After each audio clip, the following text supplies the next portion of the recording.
Vous connaissez bien sûr les bocaux Le Parfait. Mais si, ce joli bocal transparent, avec la rondelle orange, et dans lequel on fait de si délicieuses conserves. Celui-là, voilà, vous le connaissez, c'est sûr. Mais savez-vous comment il est fabriqué? C'est en France, au cœur de l'Auvergne, dans le village de Puy-Guillaume, que tout se passe. Bien sûr, Puy-Guillaume possède un marché très sympathique, mais ce n'est pas ce qui nous intéresse. Non, nous sommes ici pour son industrie verrière. C'est en effet à Puy-Guillaume que se trouve l'une des plus importantes verreries françaises. Et ça ne date pas d'hier.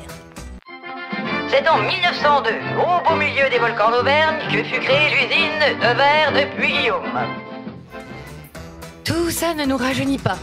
Voici à quoi ressemble l'usine aujourd'hui. C'est l'une des plus modernes d'Europe. Elle répond à toutes les normes environnementales européennes, notamment en termes de rejet de CO2. Elle tient également une place importante pour l'emploi dans la région. Car si elle est à la pointe de la modernité, la qualité des bocaux Le Parfait nécessite un savoir-faire humain important. L'usine emploie près de 300 personnes à temps plein. Maintenant qu'on a planté le décor, examinons précisément comment sont faits les bocaux. Le processus comporte 7 étapes. Pas plus, pas moins. Comme vous l'aurez remarqué, les bocaux sont en verre. La première étape consiste donc à fabriquer le verre. Le verre, c'est essentiellement du sable que l'on fait fondre. Et pour cela, on le porte à 1400 degrés. Ce n'est pas plus compliqué, il faut juste avoir le bon matériel. Le verre a une propriété incroyable. Il peut être recyclé sans cesse et réutilisé à 100%. Ça en fait donc le matériau d'emballage le plus recyclé au monde.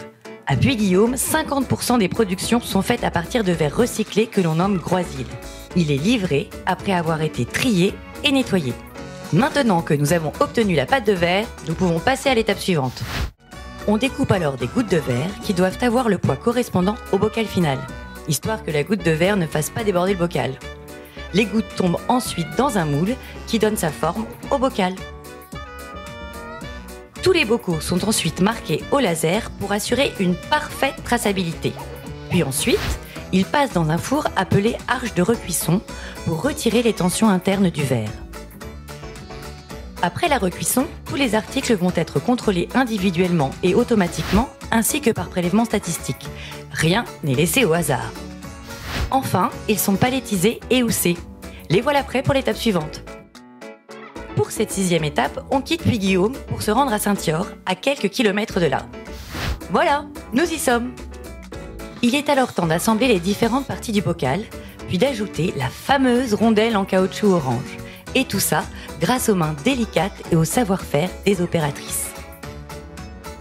Naturel, entièrement recyclable, résistant, étanche et préservant les saveurs, le verre est le plus sain des conditionnements et l'emballage préféré des Français.